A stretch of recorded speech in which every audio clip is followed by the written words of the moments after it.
As I've been thinking about the noosphere and particularly how developments in large language models and AI are going to impact that and our human future and the nature of what it's going to be like to be growing up in this environment, I had a little epiphany about a month ago.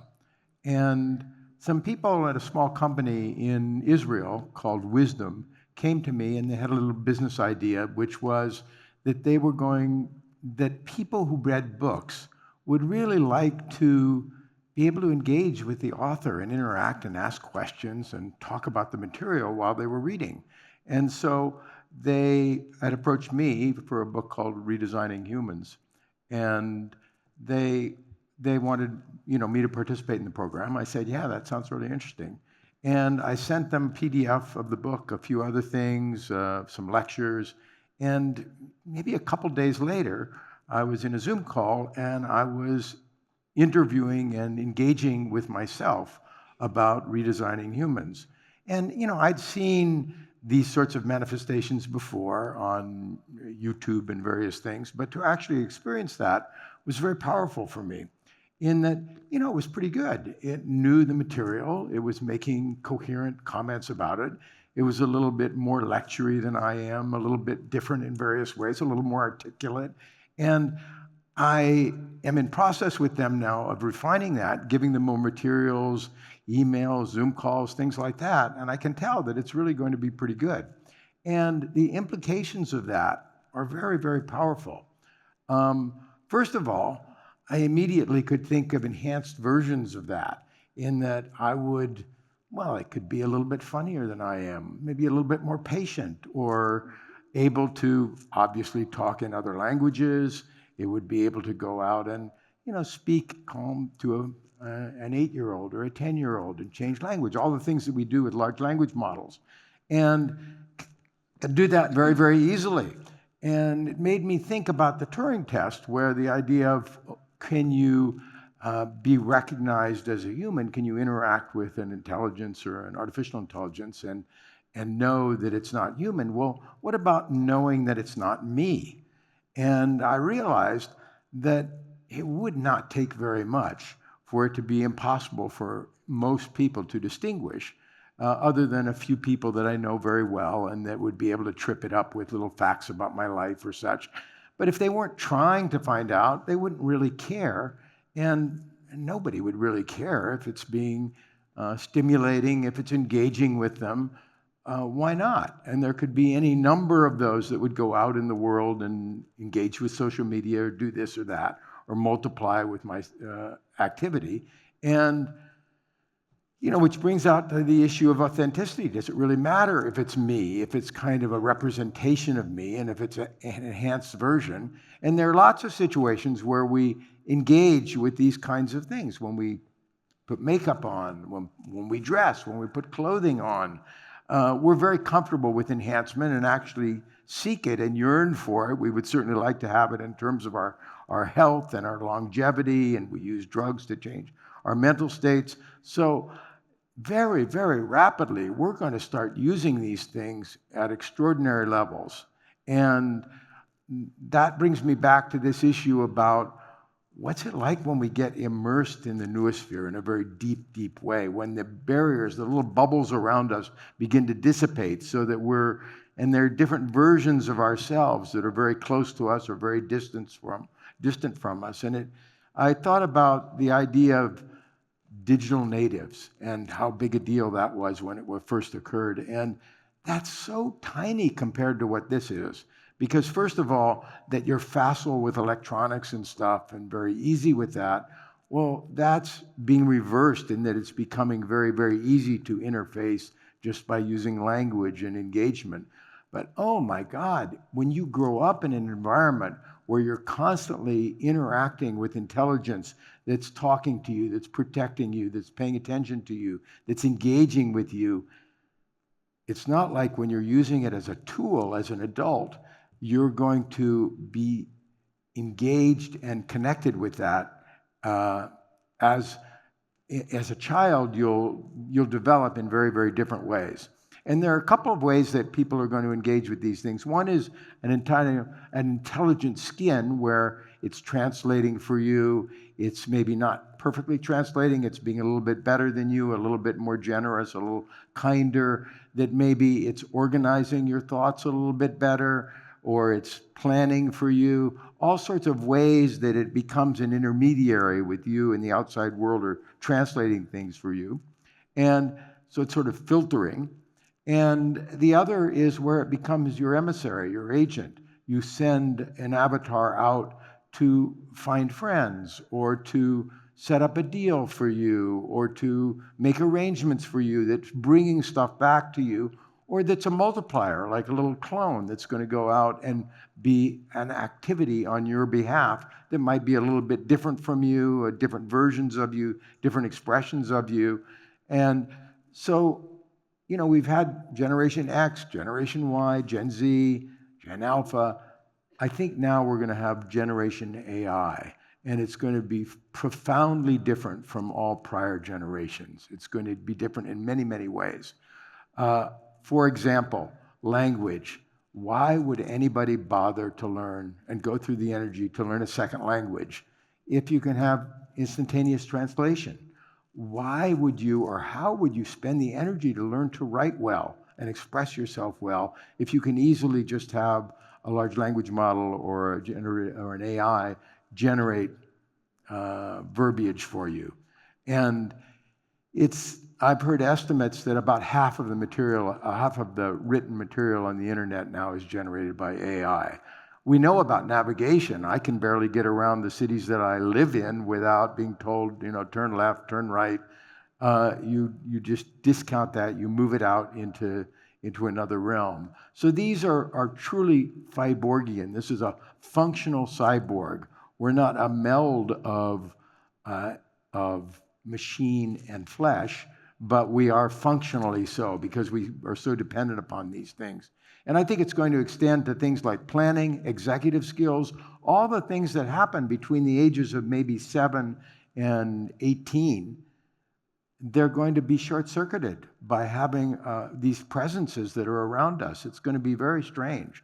And I wonder if it's even going to be an effect of logical thought, of independence. I mean, people go and they get away from their parents and find out who they are, but they're always going to have this little AI on their shoulders. And I think that we're going to be sort of immersed in this noospheric sea that is going to lead to a sense of dissolution of the self. I think it really is going to happen. And these agents are going to potentially be with augmented realities. They're going to be embodied. Those are a number of faces that are all AI-generated faces. We're all familiar with how that's been done with NVIDIA. But this is something that I've really changed my mind on in the last few months. I used to think, well, there are many ways to facilitate human-human connection.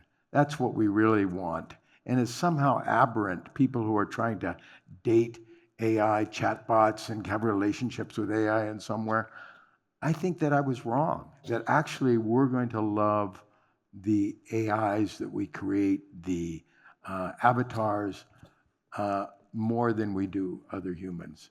And because they're going to give us all their attention, they're going to be our coaches, they're going to be our protectors, and they're going to be there all the time.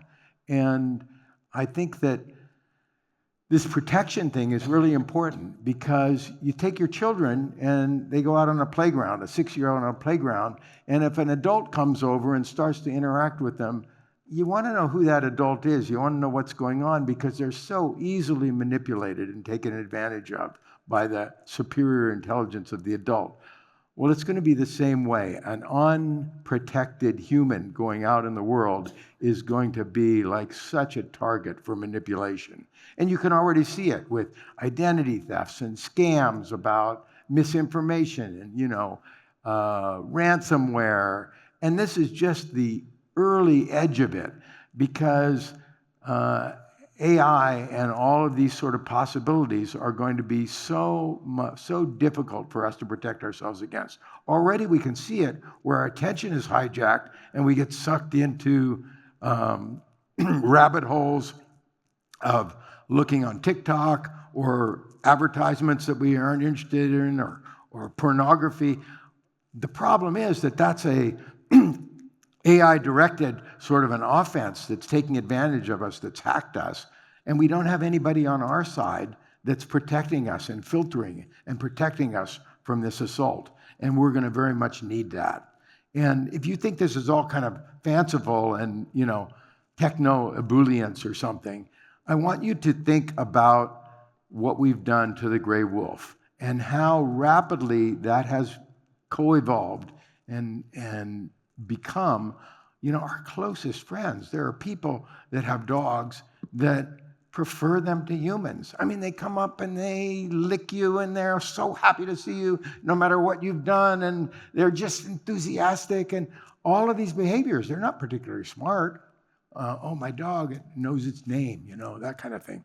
And so in just a couple of 100 years or even less, through animal husbandry, which is really clumsy and very slow, look what's happened with the kind of nature of the dogs that we've created.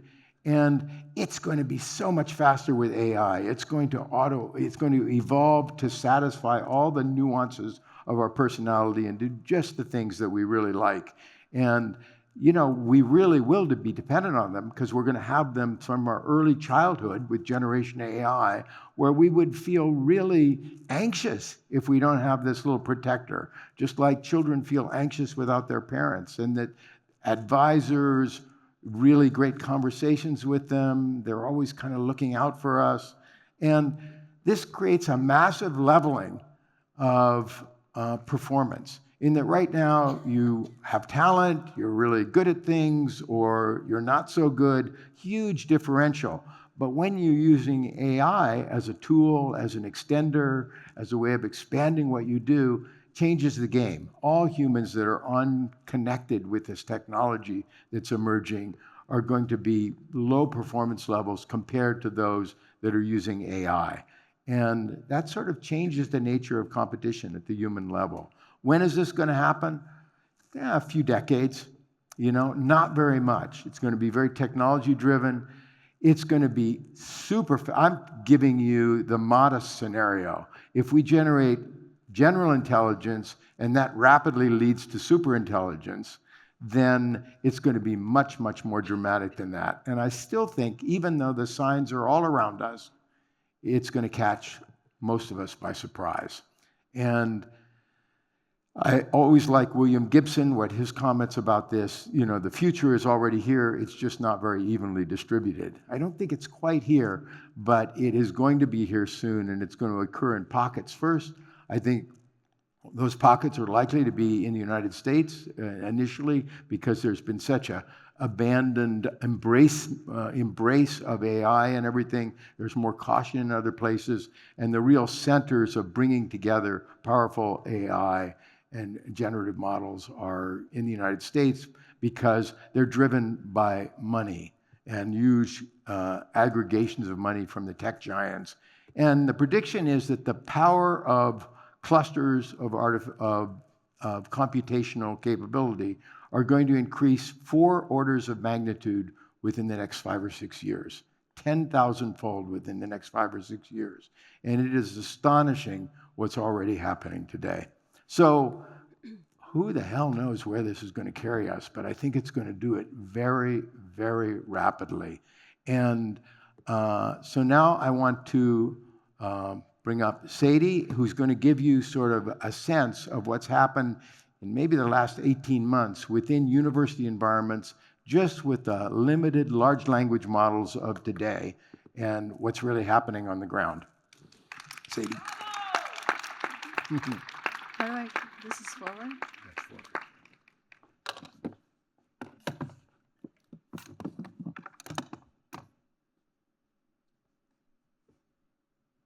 Thank you so much. It is so great to be here in Morocco at this wonderful N2 conference.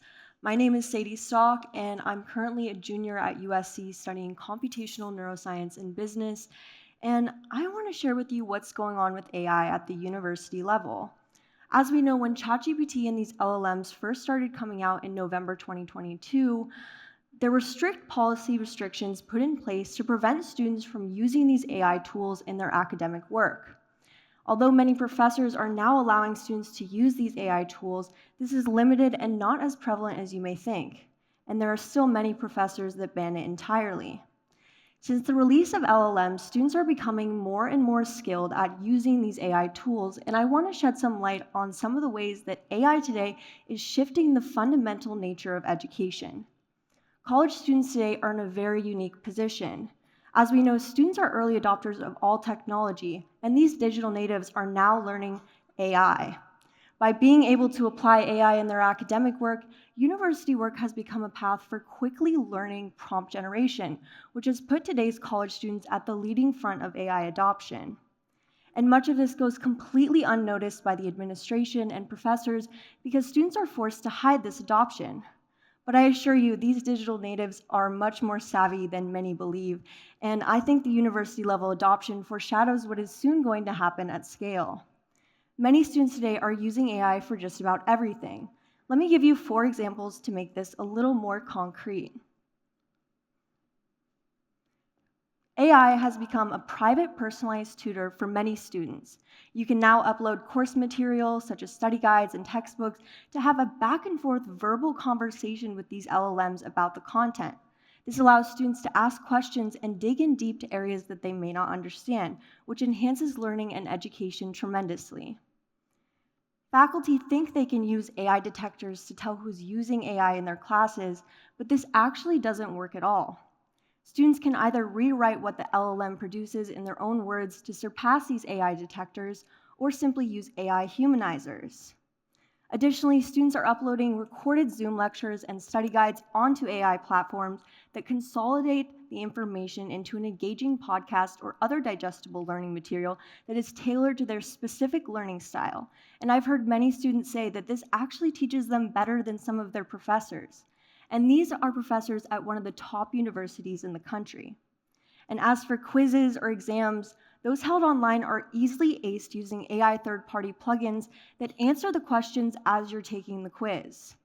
And if it's not in the classroom, you can simply take screenshots and upload them for the answers. So what does this mean? If students are now leveraging AI for tasks previously requiring problem-solving, innovative thinking, and communication skills, what does this mean for education? The nature of education and learning is shifting on a fundamental level. We are moving away from focusing on synthesizing ideas and content and writing, and are shifting more towards building skills of prompt generation and being able to judge the value of content produced in conjunction with AI. This is a new emerging skill set that is becoming increasingly important. I give you these examples not to prove that college students are cheating their way through school, but quite the opposite. They are preparing themselves for the future. The way I see it, there are 3 types of college students today.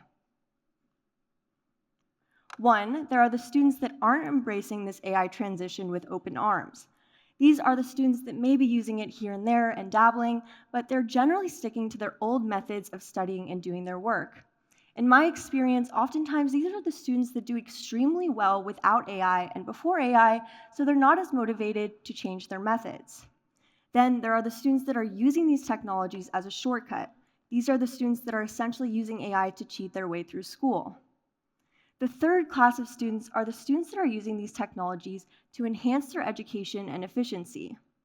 These are the students that are spending hours every day using LLMs and incorporating them into every process.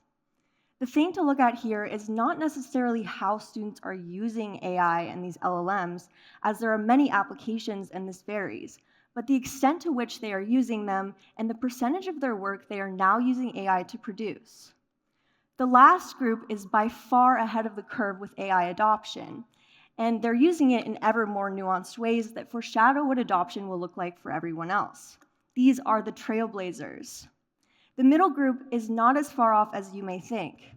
They may not be learning the course material as well as they could be, but at least they're learning how to use LLMs. It's this first group that's going to really run into problems. These students are still doing well now, but they don't stand out anymore, and this is because they're competing with AI.